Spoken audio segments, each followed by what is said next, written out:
सारथी। शादी का किचन महके जहाँ, गोल्डी किचन किंग मसाले 100% हो वहाँ। जहाँ जाए रिश्ते बनाए गोल्डी मसाले। आप देख रहे हैं के न्यूज, खबरों का सारथी। लोकसभा चुनाव को लेकर बीजेपी ने जारी की प्रत्याशियों की पहली लिस्ट। 195 सीटों पर किया प्रत्याशियों का ऐलान के पहले जेपी नड्डा ने की थी सहयोगी दलों के साथ बैठक। लोकसभा चुनाव के लिए बीजेपी ने यूपी में घोषित किए 51 प्रत्याशियों के नाम। वाराणसी से पीएम मोदी के साथ ही मथुरा से हेमा मालिनी और गोरखपुर से रवि किशन को दिया गया टिकट। राजनाथ सिंह लड़ेंगे उत्तर प्रदेश की राजधानी से चुनाव। अमेठी से स्मृति ईरानी को बनाया गया प्रत्याशी। अजय मिश्रा टेनी को भी दिया गया टिकट। बीजेपी ने घोषित किए गए प्रत्याशियों में महिलाओं और पिछड़ों को दी प्राथमिकता। 28 महिलाओं को दी जगह। 57 ओबीसी उम्मीदवारों को भी तरजीह दी। लोकसभा चुनाव में कई मौजूदा बीजेपी सांसदों के बीजेपी काट सकती है टिकट। कैसरगंज से ब्रजभूषण सिंह, कानपुर से सत्यदेव पचौरी और प्रयागराज से रीता बहुगुणा जोशी का भी कट सकता है टिकट। उत्तराखंड में 3 सांसदों का रिपीट किया गया टिकट। अजय टम्टा, अजय भट्ट और राज्य लक्ष्मी शाह को दिया गया टिकट। तो अन्य सीटों पर नहीं किया गया फैसला। आप देख रहे हैं के न्यूज, खबरों का सारथी। नमस्कार, देश की बात में आपका स्वागत है। मैं हूं मनोज मानस। बड़ी खबर के साथ बुलेटिन की शुरुआत करते हैं। दिल्ली से अहम खबर सामने आ रही है। पंजाबी बाग थाने के सामने मिली है लाश। आपको बता दें, मौके पर जिले के डीसीपी ने पहुंचकर जानकारी ली है। थाने के गेट से 20 कदम की दूरी पर मिली है लाश। लाश मिलने के बाद इलाके में सनसनी फैल गई है। तो दिल्ली से ये खबर आपको दिखा रहे हैं। थाने के गेट से महज 20 कदम की दूरी पर यह लाश मिली है, जिसके बाद सनसनी फैल गई है। लाश मिलने के बाद इलाके में दहशत और सनसनी फैली है। तो पंजाबी बाग थाने के सामने ये लाश मिली है। थाने से महज 20 कदम की दूरी पर यह लाश मिली है। मौके पर जिले के डीसीपी ने पहुंचकर जानकारी ली है।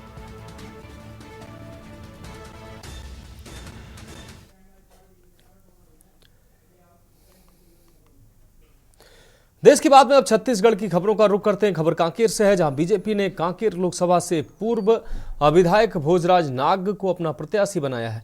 आपको बता दें कि भोजराज नाग अंतागढ़ विधानसभा से पहले विधायक रह चुके हैं। वर्तमान में भोजराज जनजातीय सुरक्षा मंच के प्रदेश संयोजक भी हैं। कांकेर जिला मुख्यालय के पुराना बस स्टैंड में बीजेपी प्रत्याशी भोजराज नाग का स्वागत किया गया। साथ ही कार्यकर्ताओं ने आतिशबाजी करते हुए एक दूसरे को मिठाई खिलाकर जीत का दावा भी किया।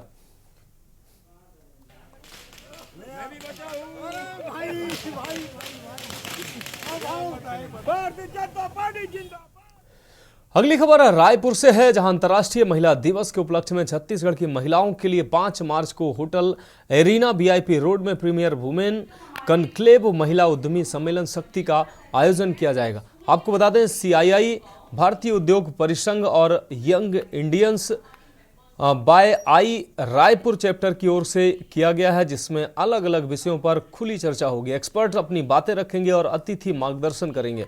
इसमें भाग लेने के लिए महिलाओं को अग्रिम पंजीयन कराना होगा। यह कॉन्क्लेव महिला उद्यमियों के लिए विशेष रूप से समर्पित रहेगा। आज की नारी को और कोशिश यही है कि सब लोगों को एक हिम्मत मिले ताकि वो कुछ कर सके और कुछ बन सके। अब वुमेन्स कॉन्क्लेव में रजिस्टर करने के लिए आप young Indians Raipur by Raipur का इंस्टाग्राम पेज विजिट करें। वहाँ पे एक लिंक है, लिंक पे आप क्लिक कीजिए और वहाँ से रजिस्टर कर सकते हैं।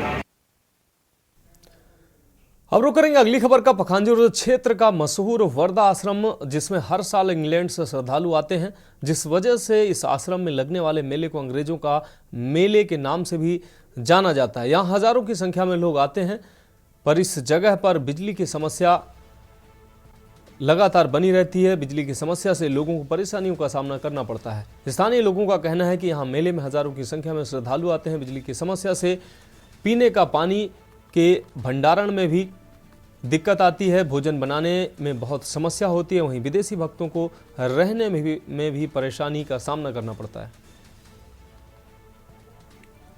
बीच में हम हर गांव में जाके मेडिकल कैंप लगाते हैं, वहाँ फ्री निःशुल्क चिकित्सा हम लोग करवाते हैं। बिजली तो यहाँ पे है, लेकिन बिजली रहने के बाद भी बिजली का जो उपयोगिता है वो हम लोग ले नहीं पा रहे हैं, क्योंकि लो वोल्टेज है, वोल्टेज एकदम कम है, वोल्टेज कम है। ये आश्रम के लिए सेपरेट कोई ट्रांसफार्मर नहीं है। कई बार यहाँ पे हमारे जो चुने हुए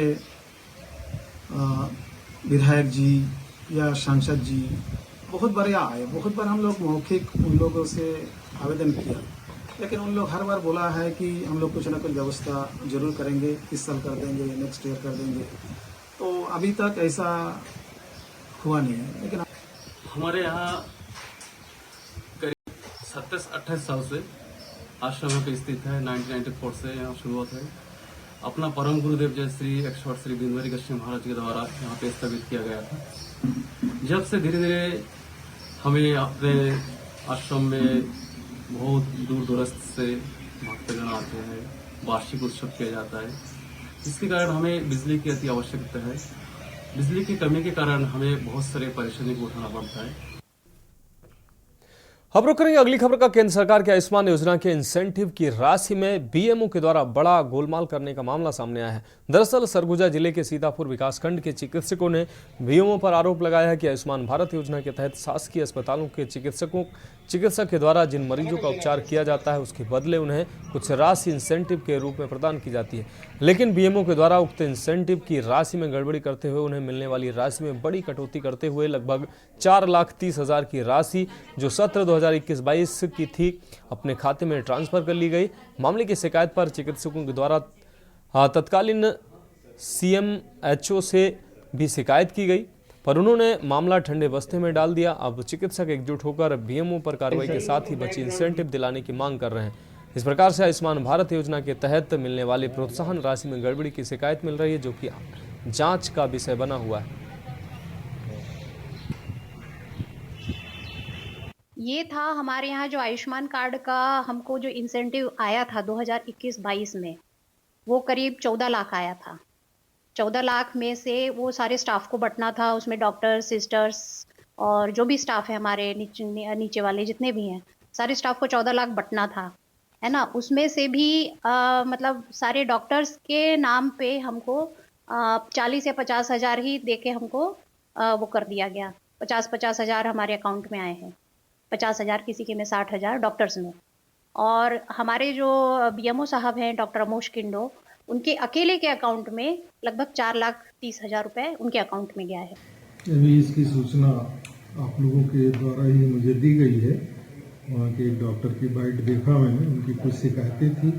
ये घटना 21 और 22 की है और मेरे संज्ञान में अभी आया है।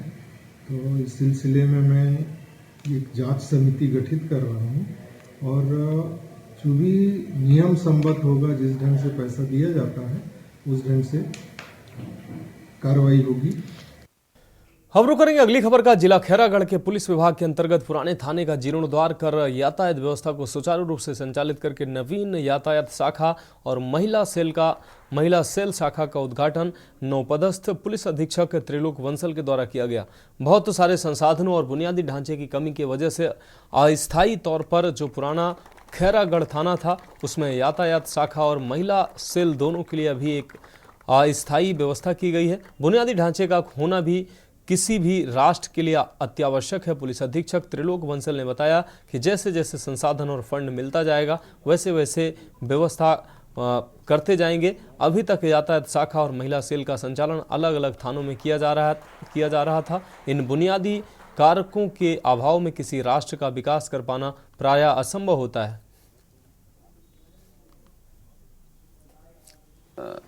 नए जिले में हमारा जिला 1.5 साल से काम कर रहा है। यहाँ पर चूँकि बहुत सारे संसाधनों और इंफ्रास्ट्रक्चर की कमी है, आज हमने अस्थायी तौर पे जो पुराना खैरागढ़ थाना था उसमें महिला सेल और यातायात शाखा दोनों के लिए एक टेम्पररी व्यवस्था की है और उसका ही आज उद्घाटन हमने रखा है। अब रुक करेंगे अगली खबर का। केंद्र सरकार के आयुष्मान योजना के इंसेंटिव की राशि में बीएमओ के द्वारा बड़ा गोलमाल करने का मामला सामने आया। सरगुजा जिले के सीतापुर विकासखंड के चिकित्सकों ने बीएमओ पर आरोप लगाया है कि आयुष्मान भारत योजना के तहत शासकीय अस्पतालों के चिकित्सक के द्वारा जिन मरीजों का उपचार किया जाता है उसके बदले उन्हें कुछ राशि इंसेंटिव के रूप में प्रदान की जाती है, लेकिन बीएमओ के द्वारा उक्त इंसेंटिव की राशि में गड़बड़ी करते हुए उन्हें मिलने वाली राशि में कटौती करते हुए लगभग 4,30,000 की राशि जो सत्र 21-22 की थी उसको खाते में ट्रांसफर कर ली गई। मामले की शिकायत चिकित्सकों के द्वारा तत्कालीन सीएमएचओ से भी की गई थी। अब रुक करेंगे अगली खबर का। परिजनों को सांत्वना देने बीजापुर पहुंचे प्रभारी मंत्री केदार कश्यप। मंत्री कश्यप को घटना के प्रत्यक्षदर्शी और मृतक तिरुपति कटला के भाई शंकर कटला ने बताया, हमलावरों ने हमले के बाद लगाया लाल सलाम, जिंदाबाद और कांग्रेस पार्टी जिंदाबाद के नारे। मंत्री केदार कश्यप ने बीजापुर एसपी को घटना की सूक्ष्मता से जांच के निर्देश दिए हैं। आपको बता दें, पूर्व मंत्री महेश गागड़ा ने कहा कि कांग्रेस और नक्सलियों के बीच गहरा गठजोड़ है। भाजपा का प्रतिनिधिमंडल जल्द ही प्रदेश के मुख्यमंत्री और गृहमंत्री से मिलकर इस घटना की एनआईए जांच की मांग करेंगे। कल रात माओवादी संगठनों द्वारा विवाह समारोह के दौरान भाजपा के वरिष्ठ नेता तिरुपति कटला की हत्या कर दी गई थी।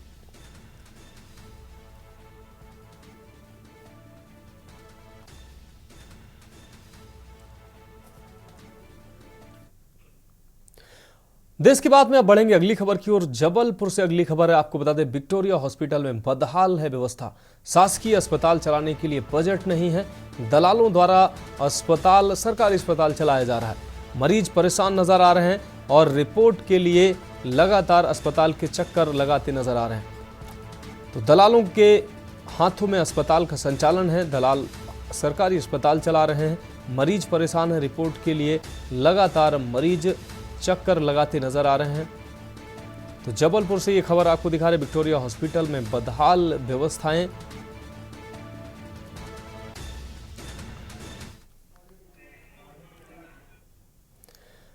अब रुक करेंगे अगली खबर का डिंडोरी से। अगली खबर डिंडोरी हादसे को देखते हुए डिंडोरी के जबलपुर बस स्टैंड पर आरटीओ ने चेकिंग अभियान चलाया है और ऑटो और बसों की चेकिंग करने लगे। जैसे ही वाहन चालकों को चेकिंग की जानकारी लगी तो बिना परमिट और ओवरलोडिंग बस और ऑटो चालकों में हड़कंप मच गया। आरटीओ को देख ऑटो चालक इधर उधर भागने लगे और बसों की चालानी कार्रवाई इस दौरान चालानी कार्रवाई भी की गई।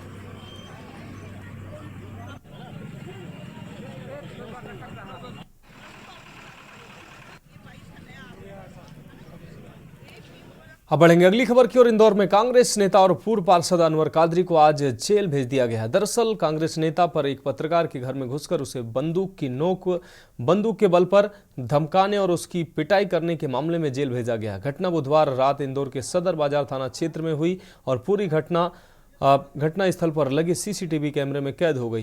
घटना के बाद पीड़ित जावेद खान ने गुरुवार को सदर बाजार पुलिस स्टेशन में आरोपी कांग्रेस नेता अनवर कादरी के खिलाफ शिकायत दर्ज कराई थी। रात्रि में फरियादी जावेद द्वारा थाना सदर बाजार में आके शिकायत की गई थी कि उनके घर पे पार्षद अनवर कादरी एवं अन्य 3 व्यक्तियों द्वारा घुसकर उनके साथ मारपिटाई की गई है, जिसमें दोनों पक्षों को तलब किया गया था और दोनों पक्षों की तरफ से एक दूसरे के विरुद्ध क्रॉस रिपोर्ट लिखाई गई है। क्या विवाद क्या था सर? क्यों मारपीट हुई? ये विवाद मूलतः कोई पुराना प्रकरण है, उसके संबंध में कोई विवाद चला आ रहा था, उसको है जिसको कल ने घटना कारित की गई है। इस पर बंदूक भी हाथ में लिए हुए। हाँ, क्या हुआ कि 26 तारीख से ये मेरे को फ़ोन करके परेशान कर रहा था। मैंने फ़ोन नहीं उठाया, फिर इसके भाई को मैंने बताया कि इस तरह का मामला है, तो उसने मेरे को बताया कि हमारे घर में झगड़े चल रहे हैं और इसने मेरी बहन को और माँ को मारा है और उन्होंने वरिष्ठ अधिकारियों को शिकायत की है। तो उस शिकायत की वजह से इसको ऐसा लग रहा है कि वो शिकायत आपने कराई, तो उस वजह से वो आपको फ़ोन लगा रहा है। तो बोले आप फ़ोन मत उठाना। मैं 9 बजे घर पे खाना खा रहा था, जब फ़ोन आया तो मैंने फ़ोन हाथ में लिया और वो ऑटोमेटिक उठ गया। तो स्क्रीन टच होने के कारण पता नहीं कहाँ हाथ लग गया, तो उठ गया। तो फिर मैंने उसको कान पे लगाया तो उसने मेरे से बहुत ही गलत तरीके से मेरे को धमकियाँ दी कि तुम घूम के बताना, सतर्क रहना। अब रुक करेंगे अगली खबर का। कुरुक्षेत्र में प्रेस वार्ता के दौरान आप प्रदेश अध्यक्ष एवं कुरुक्षेत्र लोकसभा आप उम्मीदवार डॉक्टर सुशील गुप्ता ने भाजपा सांसद नायब सैनी पर हमला बोला है। कहा नायब सैनी गायब सैनी है। आपको बता दें कि आज कुरुक्षेत्र में हुई प्रेस कॉन्फ्रेंस में आप प्रदेश अध्यक्ष और कुरुक्षेत्र लोकसभा से आप उम्मीदवार डॉक्टर सुशील गुप्ता ने कहा कि 2024 का युद्ध परिवर्तन का युद्ध है, परिवर्तन शुरू हो चुका है। उन्होंने कहा कि भाजपा सरकार के साथ उनका युद्ध परिवर्तन का युद्ध होगा। वहीं उन्होंने किसानों की बात करते हुए कहा कि जिस प्रकार से बीजेपी सरकार ने किसानों पर लाठियां बरसाई हैं, इसी बीच प्रधानमंत्री नरेंद्र मोदी को उनका वादा याद दिलवाया। और वहीं उन्होंने कहा कि हरियाणा में मुख्यमंत्री मनोहर लाल ने भी किसानों के लिए भारत पाकिस्तान के बॉर्डर जैसी स्थिति पैदा कर दी है, जिस दौरान काफ़ी समय के लिए इंटरनेट सेवाओं को भी बंद कर दिया गया। शुरुआत यहाँ से होगी, भारतीय जनता पार्टी का युग परिवर्तन होगा। हरियाणा प्रदेश किसान बहुल प्रदेश है और जिस प्रकार से किसानों के ऊपर तानाशाही रवैया, गोली डंडा लाठी आंसू गैस की भाषा भारतीय जनता पार्टी बोल रही है। किसान परेशान है, प्रधानमंत्री जी को अपना वायदा याद कराना चाहता है। किसान प्रधानमंत्री जी से मिलने के लिए दिल्ली जाना चाहता है, परंतु मनोहर लाल खट्टर जी ने हिंदुस्तान और पाकिस्तान के बॉर्डर से भी ज्यादा टाइट ये बॉर्डर कर रखे। हम रुक करेंगे अगली खबर का। अगली खबर दुमका से है, जहां एक विदेशी महिला के साथ गैंगरेप की सूचना सामने आई है। आपको बता दें, महिला स्पेन की बताई जा रही है, जो अपने पति के साथ भारत भ्रमण पर निकली है। हंसडीहा के रास्ते दंपति को भागलपुर जाना था, लेकिन कल रात दंपति कुर्माहाट के समीप टेंट लगाकर रात बिताने लगे। इसी बीच देर रात 7-8 की संख्या में अपराधियों ने टेंट से महिला को अपने कब्जे में लेकर सामूहिक दुष्कर्म की घटना को अंजाम दिया। शनिवार की सुबह जब इसकी जानकारी हंसडीहा थाना को दी गई तो पुलिस सक्रिय हुई। बताया जा रहा है कि 3 लोगों को हिरासत में लेकर पूछताछ की जा रही। महिला का इलाज सामुदायिक स्वास्थ्य केंद्र सरिया हाट में चल रहा है।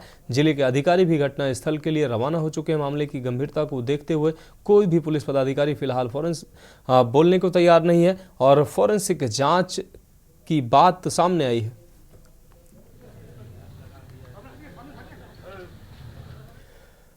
अब बढ़ेंगे अगली खबर की ओर। पाकुड़ उपायुक्त मृत्युंजय कुमार बरनवाल ने अपने कार्यालय कक्ष में मीडिया कर्मियों के साथ प्रेस कॉन्फ्रेंस के माध्यम से बताया कि लोकसभा चुनाव 2024 को देखते हुए वेरीफाइड वोटेड अभियान का प्रारंभ संपूर्ण राज्य में सभी मतदान केंद्रों पर दिनांक 4 मार्च को प्रातः 11 बजे से किया जाएगा। उक्त अभियान के तहत जिले के प्रत्येक मतदाता अपना नाम केंद्र जाकर अंतिम प्रकाशित मतदाता सूची में अथवा ऑनलाइन वोटर हेल्पलाइन ऐप या वोटर सर्विस पोर्टल के माध्यम से जांच कर संतुष्ट हो लेंगे कि उनका नाम संबंधित मतदान केंद्र की मतदाता सूची में दर्ज है। यदि उनका नाम मतदाता सूची में दर्ज नहीं है अथवा कोई अन्य त्रुटि है तो अपना नाम पंजीकरण करेंगे और सुधार आदि हेतु आवेदन समर्पित करेंगे।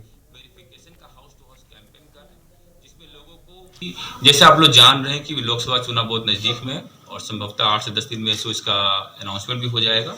अभी 4 मार्च से एक कैंपेन किया जा रहा है जिसमें है सभी वोटरों को इनकरेज किया जाता है, अनुरोध किया जाता है कि हमारे इलेक्शन कमीशन के द्वारा वोटर हेल्पलाइन ऐप जारी किया गया है, उस ऐप को डाउनलोड करें और उसमें अपना डिटेल डालकर चेक कर लें कि आपका वोटर कार्ड में नाम है कि नहीं। संभवतः सभी का है, लेकिन फिर भी चेक कर ले और चेक करने के बाद डिटेल चेक करने के बाद you are a verified voter, तो इस तरीके से उसको हैशटैग यूज करके I am a verified voter करके अपना सोशल मीडिया को भी यूज करें। अब बात अगली खबर की। मोगा के कस्बा धर्मकोट का बस स्टैंड 1 करोड़ की लागत से तैयार हुआ है। आपको बता दें, कैबिनेट मंत्री बलकार सिंह सिद्धू ने कार्यों का उद्घाटन किया है। इस मौके पर आम आदमी पार्टी के हजारों वर्कर मौजूद रहे। कैबिनेट मंत्री बलकार सिंह सिद्धू ने कहा कि आम आदमी पार्टी की सरकार की ओर से लोगों को काफ़ी सहूलियत दी जा रही है। जो अधूरे काम पड़े थे उन्हें पूरा किया जा रहा है। आम लोगों को सरकारी स्कीम घर घर पहुंचाई जा रही है। आज हम मोगा के कस्बा धर्मकोट में लोगों को 1 करोड़ से ऊपर की लागत से तैयार बस स्टैंड दे रहे हैं। इसमें उनके बैठने और पानी की सुविधा भी उपलब्ध रहेगी।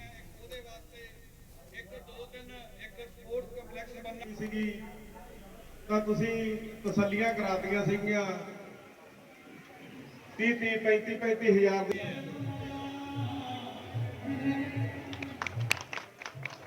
ਇੱਕ ਉਹਦੇ वास्ते। देश की बात में अब उत्तर प्रदेश की खबरों का रुख करेंगे। कानपुर से अहम खबर सामने आ रही है। आपको बता दें, अकबरपुर लोकसभा से बीजेपी का प्रत्याशी घोषित हुआ है। भाजपा ने लोकसभा उम्मीदवारों की लिस्ट जारी की है। अकबरपुर लोकसभा से सांसद देवेंद्र सिंह भोले को टिकट दिया गया है। देवेंद्र सिंह भोले ने इस दौरान आपको बता दें कुछ समय पहले बयान भी दिया था। उन्होंने कहा था कि टिकट मेरे जेब में पड़ा है। अकबरपुर लोकसभा क्षेत्र से देवेंद्र सिंह भोले को प्रत्याशी बनाया गया है। तो भाजपा ने लोकसभा उम्मीदवारों की लिस्ट जारी की है। ज्यादातर उम्मीदवार पुराने उम्मीदवार हैं जो मौजूदा समय में सांसद थे। बीजेपी ने उन्हीं प्रत्याशियों पर फिर से भरोसा जताया है और एक बार फिर से देवेंद्र सिंह भोले को टिकट दिया है। देवेंद्र सिंह भोले ने कुछ समय पहले बयान दिया था कि टिकट मेरे जेब में पड़ा है। अकबरपुर लोकसभा क्षेत्र से देवेंद्र सिंह भोले को एक बार फिर से भाजपा ने प्रत्याशी बनाया है। देवेंद्र सिंह भोले पर भरोसा जताया है।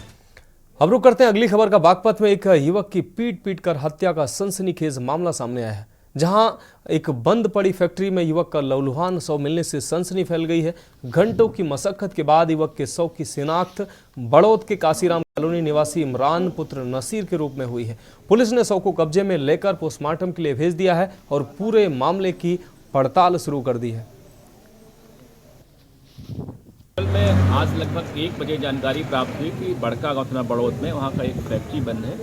उसमें एक अधेड़ उम्र का व्यक्ति है जिसकी लगभग 35 साल के आसपास उसकी डेड बॉडी पड़ी हुई है। मौके पे हमारे SHO क्षेत्राधिकारी में स्वयं आया था। देखा गया उसके कि सर पे प्रहार करके उसकी हत्या कर दी गई है और उसके पास से कुछ पैसे और कुछ मोबाइल बरामद हुआ है, जिसकी पहचान एग्जैक्ट नहीं हो पाई है। हमारी पुलिस टीम लगी हुई है, अति शीघ्र उसकी हम लोग पहचान कर लेंगे और घटना को वर्कआउट हम लोग करेंगे। आगे तो यहाँ मंदिर में जोत बत्ती करने के लिए आऊँ जो है, उसमें जो है जब सुबह तो था नहीं, फिर दोबारा से आया जो है ये तार खुला है, मिला तो देखा भाई कोई है क्या, देखा भाई जब यहाँ आ जा गई तब तो ये हमें दिखाई दिया, अंदर को जाकर तो फिर सूचना दे दी पुलिस को। फिर उसके बाद मुझे ये पता नहीं लगा किसका था, बन्नू नहीं पता मुझे। तो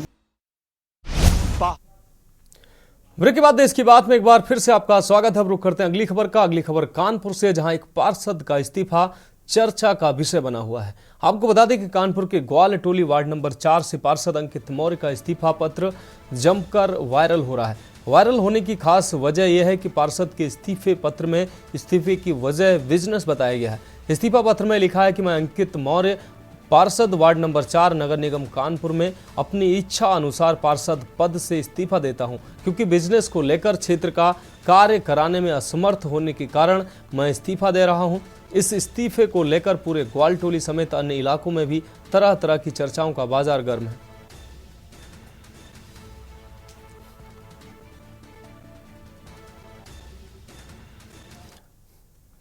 अब रुक करेंगे अगली अहम खबर की। भारत निर्वाचन आयोग की टीम ने स्वीप योजना के अंतर्गत मतदाता जागरूकता के लिए लखनऊ के योजना भवन से 3 मतदाता जागरूकता एक्सप्रेस वैन को मुख्य चुनाव आयुक्त राजीव कुमार और चुनाव आयुक्त अरुण गोयल ने शनिवार को फ्लैग ऑफ किया है। आपको बता दें, लो वोटर टर्नआउट वाले 22 जनपदों में जागरूकता एक्सप्रेस वैन जाएगी। निर्वाचन आयोग से मिली जानकारी के अनुसार कानपुर नगर, प्रयागराज, भदोही, श्रावस्ती, बलरामपुर, गोंडा समेत 22 जनपदों से होते हुए ये जागरूकता एक्सप्रेस वैन भ्रमण करेगी। जागरूकता उत्पन्न करने के लिए विश्वविद्यालय, विद्यालयों एवं मुख्य मार्गों पर मतदाता एक्सप्रेस वैन का भ्रमण कराया जाएगा। भ्रमण के दौरान निर्वाचन विषय से संबंधित क्विज, गीत संगीत, नुक्कड़ नाटक इत्यादि कार्यक्रम आयोजित किए जाएंगे। आम चुनावों से पहले वोटरों को और जागरूक करने के इरादे से चुनाव आयोग की टीम ने शनिवार को लखनऊ के योजना भवन से 3 वोटर जागरूकता एक्सप्रेस वैन को हरी झंडी दिखाई।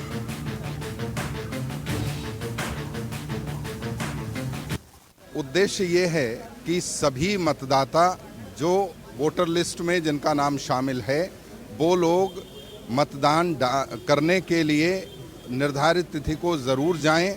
ये संदेश लेकर ये मतदाता जागरूकता जो वाहन है ये जगह जगह जाएगा और लोगों को जागरूक करेगा। वोटर अवेयरनेस प्रोग्राम के तहत युवाओं, महिलाओं, विकलांग मतदाताओं, ट्रांसजेंडर मतदाताओं, जनजातीय समुदाय के मतदाताओं और आश्रमों और आवासीय विद्यालयों में रहने वाले वोटरों को जानकारी दी जाएगी। ये लखनऊ में भी पिछले लोकसभा चुनाव में 54% मतदान हुआ था लगभग यहाँ जो लखनऊ की सीट है, और 62% मतदान हुआ था मोहनलालगंज में। तो इस बार इस मतदान परसेंटेज को बहुत अच्छा बनाने के लिए, बहुत अच्छे स्तर पे ले जाने के लिए हर मतदाता के के द्वारा इसमें अपना मतदान किया जाना ज़रूरी है। जागरूकता पैदा करने के लिए वोटर एक्सप्रेस वैन को पूरे उत्तर प्रदेश में विश्वविद्यालयों, स्कूलों और मुख्य सड़कों पर घुमाया जाएगा। वोट डालना ये हर नागरिक जो वोटर है उसका कर्तव्य भी है और अधिकार भी है।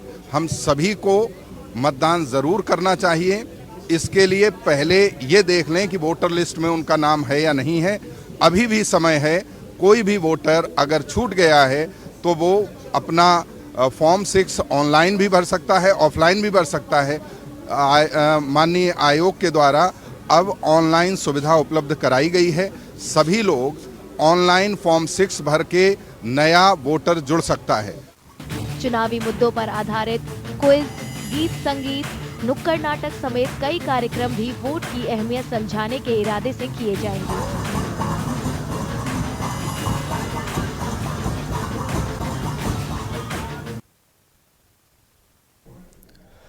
अब बात करेंगे अगली अहम खबर की। खबर सोनभद्र से, जहां अवैध परिवहन के मामले में पुलिस को बड़ी सफलता मिली है। आपको बता दें, पुलिस और खनिज विभाग की टीम ने गलत परमिट तैयार करने वालों को दबोचा है।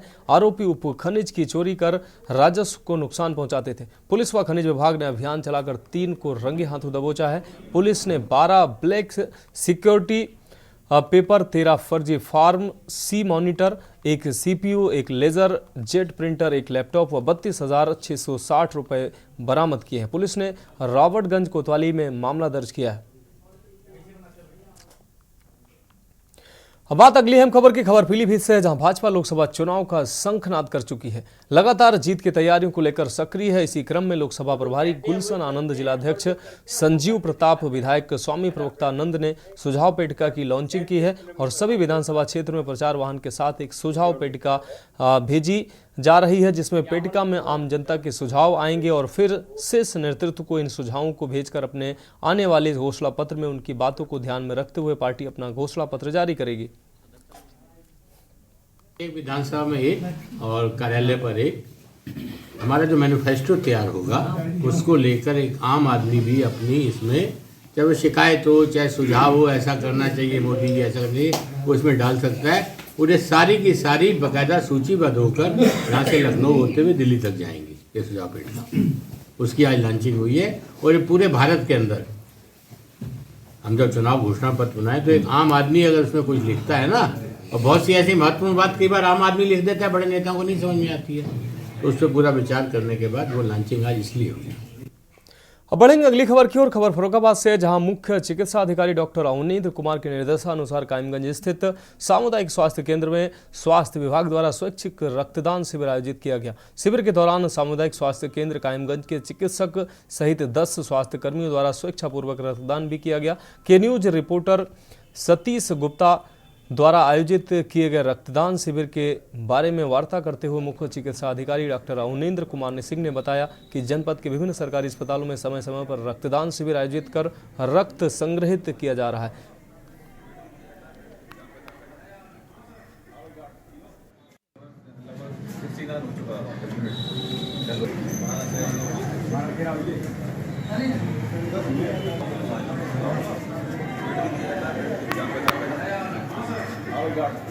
रक्तदान मैं तहसील दौर बैठा था, तो अभी खत्म हुआ तहसील दौर, तो मैंने देखा 10 लोगों ने ब्लड दिया है, 10 यूनिट है ना।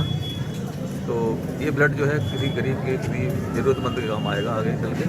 इस तरह पूरे ज़िले में हर ब्लॉक में कैंप लग रहे हैं रोज़ कोई ना कोई, जैसे आज यार कल और कहीं होगा। तो लगभग हमारे यहाँ 69 जमा हो चुके पूरे अभी तक।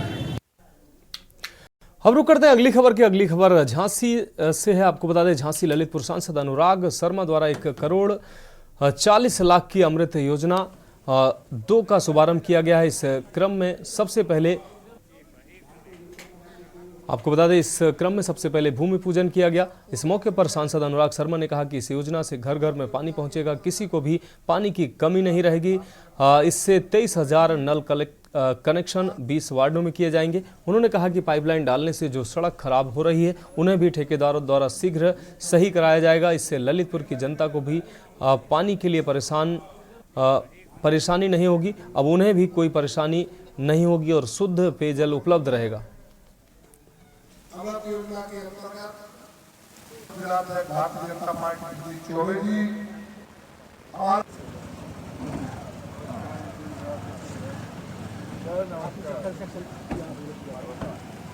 नए वाले का ज्यादा है।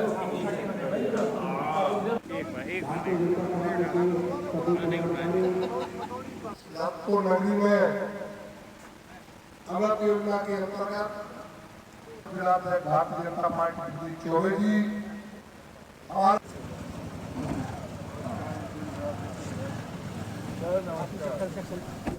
अब रुक करेंगे अगली खबर का। खबर फर्रुखाबाद से, जहां कायमगंज तहसील सभागार में जिलाधिकारी डॉक्टर वीके सिंह की अध्यक्षता में संपन्न हुए संपूर्ण समाधान दिवस के दौरान कायमगंज की विधायक डॉक्टर सुरभि गंगवार, जिलाधिकारी डॉक्टर वीके सिंह, मुख्य विकास अधिकारी अरविंद कुमार मिश्र, अपर पुलिस अधीक्षक doctor Sanjay Singh, CMO doctor Avanindra Kumar Singh, SDM Yaduvansh Kumar Verma व सीओ सत्येंद्र कुमार सिंह द्वारा फरियादियों की समस्याएं सुनी गई। संपूर्ण समाधान दिवस के दौरान 156 फरियादियों द्वारा दिए गए प्रार्थना पत्रों में से 8 प्रार्थना पत्रों का मौके पर निस्तारण कर दिया गया। बाकी बचे प्रार्थना पत्र संबंधित विभाग के अधिकारियों को सौंप दिए गए और अतिशीघ्र गुणवत्तापूर्वक निस्तारण करने के जिलाधिकारी डॉक्टर बीके सिंह द्वारा निर्देश दिए गए। कुल एप्लीकेशंस आए हैं, उसमें से 8 का जो है निस्तारण अभी हो गया है। शेष के निस्तारण के लिए संबंधित अधिकारी को निर्देशित कर दिया गया, संबंधित रूप से निस्तारित किया गया है। तहसील पर सरकार सर क्या दिशा निर्देश दिए गए? आप लोग तो थे ही मेरे ख्याल से वहाँ पे, तो आपने सुन लिया होगा। दिशा निर्देश यही है कि जो भी रिकॉर्ड है तहसील में, एसडीएम साहब थे और जो बाकी कर्मचारी थे, एक तो जो परवाना डिफरेंट कोर्ट से जाती है उसमें सेम डे या नेक्स्ट डे, यदि मान लें कि इवनिंग में आया और नहीं हो सका तो नेक्स्ट डे जरूर अमल दरामद हो जाए 857 में। एक ये इंश्योर कराना ताकि काश्तकार को या कोई भी आदमी को असुविधा न हो, दौड़ दौड़ के तहसील जाना पड़े, ये पता चला 15 दिन में 20 दिन में हो रहा है। इसका अनुपालन जो है एसडीएम साहब सुनिश्चित कराएंगे। दूसरा, जितने अभिलेख हैं सब अभिलेख का अलमीरा में स्टिकर चस्पा हो, एक मास्टर रजिस्टर बनाया जाए जिसमें कि सारे पत्रावली को लिखा जाए, ताकि कभी भी मौका पर ये रिकॉर्ड जो है परमानेंट चीज़ होता है, तो मौके पे कभी खोजा जाए तो उस रिकॉर्ड को मिल जाए। और तहसील दिवस में भी हमने कहा कि 3-4 तरह का कैटेगरी बना लें प्रार्थना पत्रों का, जो एक न्यायालय से संबंधित है। अगली खबर पीलीभीत से, जहां अयोध्या में प्रभु श्री राम के दर्शन करने के लिए श्रद्धालुओं का जत्था 39 बसों के माध्यम से अयोध्या धाम के लिए रवाना हुआ है। आपको बता दें कि 2200 भाजपा कार्यकर्ता श्री रामलला दर्शन के लिए रवाना हुए हैं। इस दौरान विधायक स्वामी प्रवक्तानंद ने रामलला के जयकारे भी लगवाए। वहीं जिलाध्यक्ष संजीव प्रताप ने बसों को हरी झंडी दिखाकर रवाना किया।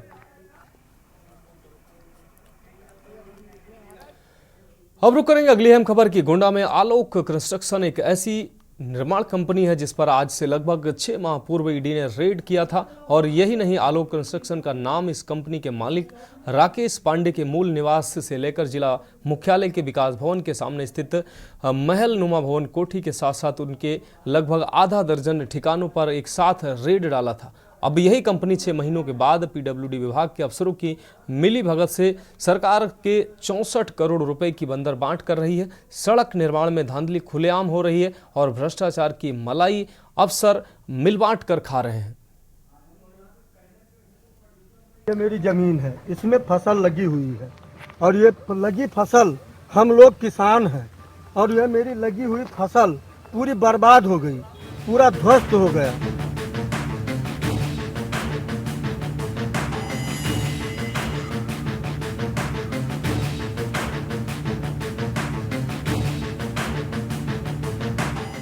गोंडा में विभागीय अधिकारियों, ठेकेदारों और सत्ता में बैठे रसूखदारों की तिकड़ी सरकार की मंशा पर पलीता लगा रहे हैं। भ्रष्टाचार पर सरकार की जीरो टॉलरेंस की नीति की खुलेआम धज्जियां उड़ रही हैं, लेकिन देखने वाला कोई नहीं। गोंडा में पीडब्ल्यूडी विभाग द्वारा ठेकेदार के माध्यम से परसपुर क्षेत्र में सड़क निर्माण कार्य कराया जा रहा है, जहां सरकारी पैसे की बंदरबाट जमकर हो रही है। लगभग 64 करोड़ रुपए की लागत से हो रहे सड़क निर्माण कार्य में कंस्ट्रक्शन कंपनी के नाम से पीडब्ल्यूडी के अधिकारियों द्वारा दिए गए सड़क के चौड़ीकरण, नवीनीकरण के नाम पर जमकर खेल हो रहा है। सरयू नदी के कछार से लगे पूरे क्षेत्र में परसपुर मोड़ से चचरी माझा होते हुए भभुआ तक एक बहुत लंबे लगभग 26 किलोमीटर सड़क का निर्माण और चौड़ीकरण करीब 64 करोड़ रुपए की लागत से होना है। निर्माण का काम राज्य सड़क निधि योजना के तहत पीडब्ल्यूडी विभाग कर रही है। मुख्यमंत्री योगी आदित्यनाथ चाहते हैं कि क्षेत्र की ग्रामीण जनता और मुख्य रूप से किसानों के लिए कनेक्टिविटी की दृष्टि से एक बेहतरीन सुविधा मुहैया कराई जाए, किंतु सत्ता के शीर्ष में रसूख रखने वाले जनपद गोंडा के नेता और उनके चहेते ठेकेदार राकेश पांडे और पीडब्ल्यूडी विभाग के उच्च अधिकारियों की मिलीभगत से पूरे कार्य में बड़े पैमाने की हेराफेरी हो रही है। सड़क निर्माण में केवल मिट्टी पटाई के नाम पर करोड़ों रुपए का बंदरबाट हो गया। जहां मिट्टी कई किलोमीटर दूर से लाकर सड़क पर डालने का एस्टीमेट में नियम है, तो वहीं ठेकेदारों ने सड़क के दोनों तरफ किसानों की लगी फसल के खेत को जेसीबी और पोकलैंड मशीन से खोद डाला और मिट्टी निकालकर सड़क की पटाई कर डाली। खेत से मिट्टी निकाले जाने के बाद सड़क के दोनों तरफ गहरी खाई बन गई है और एस्टीमेट के नियम से मिट्टी खनन का पैसा ठेकेदारों और अधिकारियों के द्वारा डकारा जा रहा है। ठेकेदारों और अफसरों का भ्रष्टाचार किसानों के लिए मौत का सबब बन रहा है। यहाँ पे रोड चौड़ीकरण हो रहा है। हाँ, क्या समस्या है? समस्या यही है, ये जो ढलान है, ये सामने आपके सामने पुल है, पुल की ढलान है और ढलान पे हमको ना एक पैसा कोई मुआवजा मिला है, ना कुछ भी एक पैसा नहीं मिला। उसके बावजूद ये 500 मीटर पुल के इस पार और 500 मीटर उस पार कोई खोदने का काम नहीं होना था। हमने कहा आप अपने जेई को बुलाइए, जेई यहाँ तक आया नहीं आज तक। इसीलिए जब हम भी नहीं कुछ बोले, हमने कहा काम हो, 2-3 ठेकेदार हैं भैया, हमने कहा काम हो जाने दो, जब यहाँ पे आएंगे तब फिर बोलेंगे। और इतना चौड़ा, इतना लंबा उन्होंने मिट्टी निकाला है कि वो गड्ढा कभी पट नहीं सकता है। सरयू नदी का कछार का एरिया, जिसे बाढ़ क्षेत्र कहते हैं, यहाँ पर हर साल नहर टूटने और नदी के बाढ़ से जल भराव की स्थिति बनती है। जिस तरह से इस सड़क के निर्माण का कार्य हो रहा है, वो भ्रष्टाचार की भेंट चढ़ रहा है। सवाल है, आखिर सड़क निर्माण में किसानों के खेतों की मिट्टी का खनन क्यों? आखिर जिलों में बैठे जिम्मेदारों को भ्रष्टाचार का दीमक कब छोड़ेगा? गोंडा से के न्यूज के लिए मोहसिन खान की रिपोर्ट।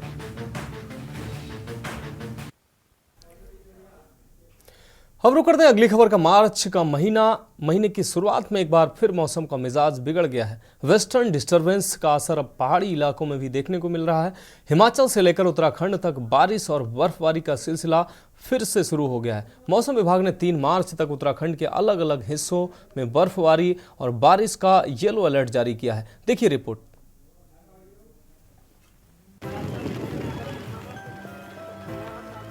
पहाड़ी राज्य उत्तराखंड और हिमाचल प्रदेश वेस्टर्न डिस्टरबेंस की चपेट में है। डिस्टरबेंस का असर 3 दिन तक जारी रहने के आसार हैं।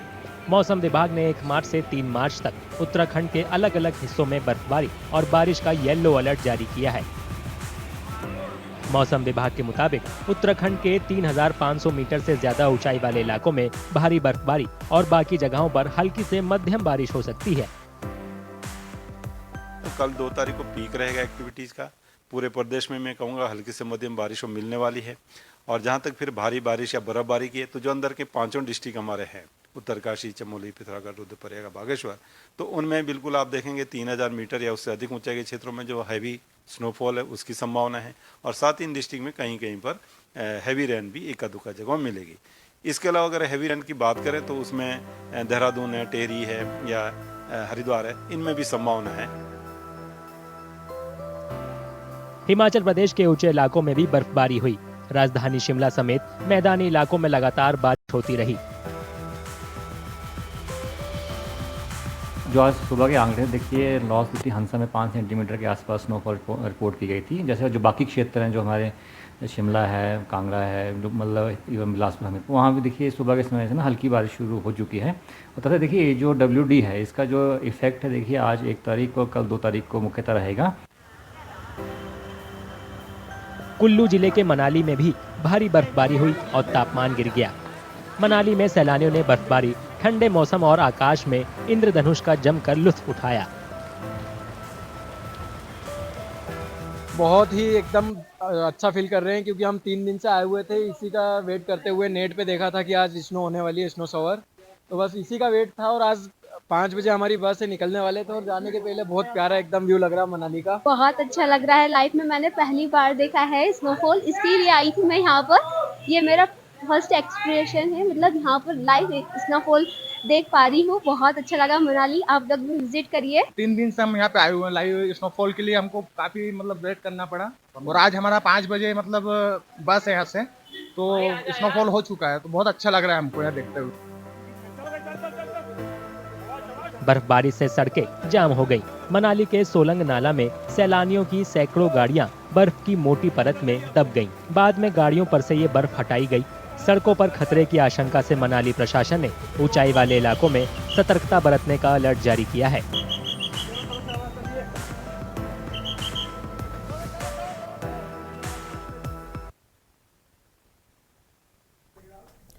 अब बढ़ेंगे अगली खबर की ओर। उत्तराखंड में अल्मोड़ा में मशहूर जागेश्वर धाम के पास देवदार जंगलों की कटाई लोगों के लिए मुसीबत बनती जा रही है। आपको बता दें जिसका लोगों ने विरोध भी करना शुरू कर दिया है। बता दें कि मानस खंड परियोजना मास्टर प्लान में सड़क चौड़ा करने के लिए पेड़ काटने की योजना है, जिसके दायरे में करीब 1000 पेड़ आ रहे हैं, जिसको काटने को लेकर स्थानीय लोगों ने विरोध भी शुरू कर दिया है। देखिए हमारी खास रिपोर्ट। उत्तराखंड के अल्मोड़ा जिले के मशहूर जागेश्वर धाम के पास देवदार के करीब 1000 पेड़ों को काटने की तैयारी चल रही है। मानस खंड परियोजना मास्टर प्लान में सड़क चौड़ी करने के लिए पेड़ काटने की योजना है। यहाँ देवदार के जंगलों को दारू कावन भी कहा जाता है। लोगों ने और पुजारियों ने उन्हें काटने का विरोध किया है। सरकार जागेश्वर कॉरिडोर बना रही है, उससे लोगों में उत्साह तो काफी था, पर जिस तरीके से सरकार पेड़ काटने की बात कह रही है, पेड़ ही जागेश्वर के सौंदर्य हैं और यदि सौंदर्य ही मिटा दिया जाएगा तो कंक्रीट का जंगल खड़ा करने से कोई कॉरिडोर की शोभा नहीं होगी। इसलिए स्थानीय लोग इस बात का विरोध कर रहे हैं, क्योंकि दारू का वन के नाम से जागेश्वर है और दारू का वन बना ही रहना चाहिए किसी भी स्थिति में, उसका विस्तार ही होना चाहिए, उसमें कमी नहीं होनी चाहिए। लोगों ने सरकार को सलाह दी है कि जंगलों को बचाने के लिए बाईपास या वन वे सड़क बनाई जाए। हम उसका विरोध करते हैं। अगर यहाँ पर दारू वन को हटाया गया तो विनाश आ सकता है उसमें, क्योंकि भोलेनाथ इस क्षेत्र में जागृत अवस्था में हैं और दारू वन में बसे हुए हैं। हजारों साल प्राचीन देवदार का यहाँ पर वन है और हम सरकार से यही निवेदन करेंगे प्रशासन से कि जागेश्वर धाम के जो दारू वन हैं, देवदार के वृक्ष हैं, उनको न काटा जाए और यहाँ पर बाईपास सड़क बने, जिससे कि ये क्षेत्र की सौंदर्यता बरकरार रहे। पीडब्ल्यूडी की तरफ से अभी लगभग 1000 पेड़ों का चिन्हीकरण करके इन्हें काटने के प्रयास किए जा रहे हैं, जिसका हम समस्त क्षेत्रवासी खुलकर विरोध करते हैं। एवं जो वर्तमान सरकार है इसे भी इसे एक पर्यावरण के लिए हित सोचकर इन पेड़ों को काटने के सिवा कुछ और ऐसे कुछ प्रस्ताव देखने चाहिए या फिर ऐसी कुछ और सुविधाएं देखनी चाहिए। यहाँ से कई रोडें ऐसी हैं जो सोलिंग होनी है और जो कई जगह से बाईपास निकल सकता है बिना पेड़ काटे, बिना सब कुछ किए हुए। ये अपना जो है जो बाईपास हैं उनमें डामरीकरण करें और इसको वन वे करें। वन वे करके इधर से गाड़ी आए, दूसरे मंदिरों के दर्शन करते हुए बाहर हाईवे में निकल जाएं। मानस खंड परियोजना मास्टर प्लान में आरतोला से जागेश्वर तक 3 किलोमीटर सड़क चौड़ी करने की योजना है। अब रुक करेंगे अगली खबर का। नैनीताल में सुबह से हो रही तेज बारिश से जनजीवन पूरी तरह से प्रभावित हो गया है, तो वहीं स्कूल आने जाने से लेकर पर्यटक भी बारिश से परेशान हैं। वहीं झील में भी कूड़ा आने से गंदगी का अंबार लगा हुआ है। वहीं बारिश रुकने और मौसम साफ होने से नैनीताल की शान कही जाने वाली नैनी झील में नौकायान करने पहुंचे पर्यटक झील में फैली गंदगी को देखकर पर्यटक परेशान नजर आए। नाव चालक संघ के अध्यक्ष राम सिंह का कहना है कि बरसात के दौरान नालों में प्लास्टिक की बोतलों के साथ बहकर गंदगी आती है। बहुत दिनों के बाद जो बारिश तेज हुई है रात में, उसकी वजह से नालों में जो कूड़ा अटका हुआ था वो तेज बारिश होने के कारण तालाब में बह के आ गया, जिससे तालाब में बहुत गंदगी हो रही है और कस्टमर काफ़ी संख्या में आए हैं, जिनको देखने में यहाँ बहुत गंदगी लग रही है, तो मतलब बहुत गंदा सा महसूस हो रहा है। अगली खबर रामनगर से है, जहां उत्तराखंड विद्यालय शिक्षा परिषद बोर्ड की परीक्षाएं चल रही हैं। वहीं 10वीं में विषय विज्ञान की परीक्षा में नकल करते 3 नकलची पकड़े गए हैं। तीनों नकलची जनपद नैनीताल के हैं। 4 दिन पूर्व उत्तराखंड बोर्ड की परीक्षाएं शुरू हो गई हैं। इस बार 10वीं में 11,05,606 परीक्षार्थी, जबकि 12वीं में 94,748 परीक्षार्थी परीक्षा दे रहे हैं।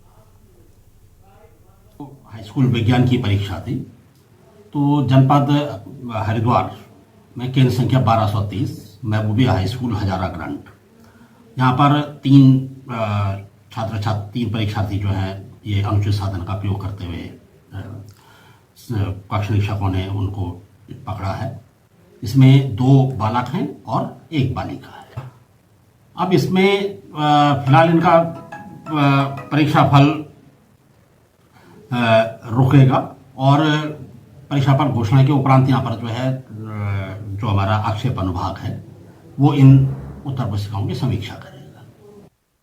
रुक करेंगे अगली खबर का। अगली खबर लक्सर से है, जहां लक्सर बीआरसी कार्यालय पर आयोजित सामयिक शिक्षा अलीम को कानपुर एवं शिक्षा संग्राम हरिद्वार के संयुक्त तत्वाधान में लक्सर व कानपुर की कक्षा 1 से 12वीं तक के छात्र छात्राओं को उपकरण वितरित करने का शिविर लगाया गया। शिविर देहरादून में से पहुंची उपराज्य परियोजना निदेशक फातिमा और लक्सर बीआरसी कार्यालय प्रभारी राजवीर सिंह ने किया।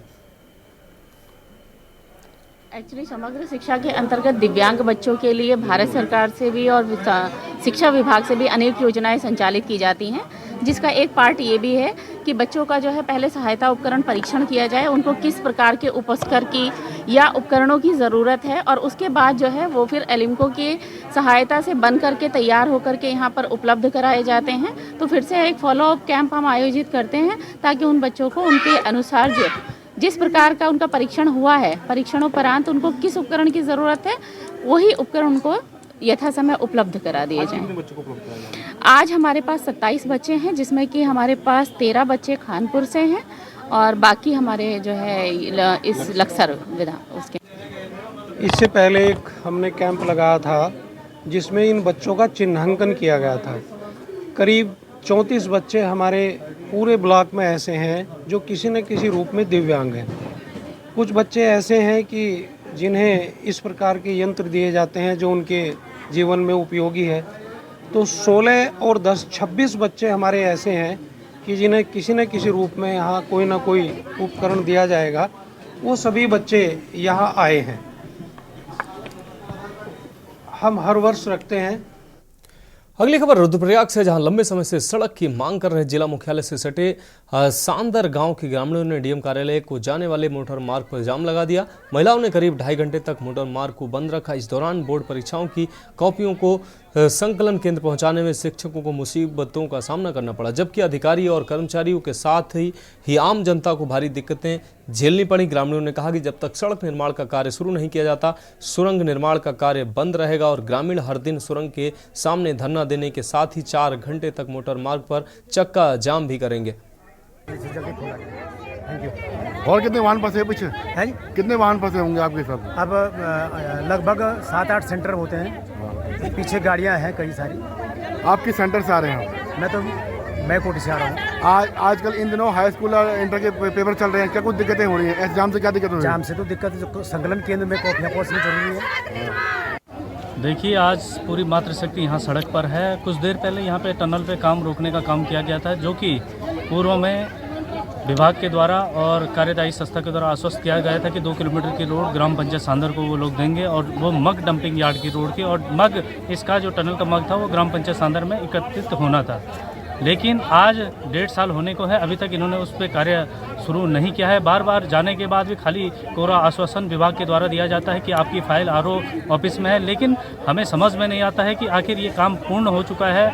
80% कार्य इनका पूर्ण हो चुका है, लेकिन अभी भी इन्होंने सांदर की रोड का अभी तक कुछ भी कार्य नहीं किया। वाले ये चाह रहे हैं कि जो हमारे गांव सांदर से है पोखरी मोटर मार्ग में इसको जोड़ा जाए। इस संबंध में जो है पत्रावली जो है भारत सरकार को भी जा रखी है। फ्रैक्शन एनएच के अधिकारी ये कह रहे हैं कि सैंक्शन आने पर, बजट आने पर ही कार्य शुरू किया जाएगा, अन्यथा जो हम कार्य नहीं कर सकते हैं बिना बजट के, बिना पैसे के। इसके लिए तय ये हुआ था कि जो हमारे बाईपास निर्माण किया जाना था 2004 में माननीय सड़क परिवहन मंत्री भुवन चंद्र खंडूरी जी के द्वारा, तो उसमें हमारा ये हुआ था कि श्रीनगर से आने वाले मार्ग से केदारनाथ जुड़ गया था, लेकिन गांव वाले लगातार 2009 से इस परियोजना का विरोध कर रहे थे।